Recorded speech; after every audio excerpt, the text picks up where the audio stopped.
আবিষ্কৃত ঢেকিটি এখন বাংলাদেশে ডিজিটাল ঢেকি নামে পরিচিত। এই ঢেকির সাহায্যে ধান থেকে চাউল, চাউল থেকে চাউলের গুঁড়া তৈরি করা হয়।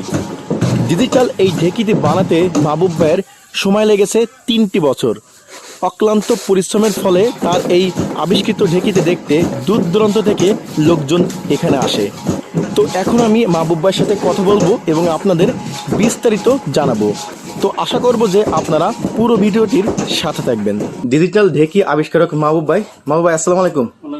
ভালো আছেন? আলহামদুলিল্লাহ। এই যে আপনি একটি পুরনো ঐতিহ্য নতুনভাবে সাজিয়েছেন, অর্থাৎ একটি ডিজিটাল ঢেকি আবিষ্কার করেছেন, তো এটা আসলে শুরু করার কারণটা কি?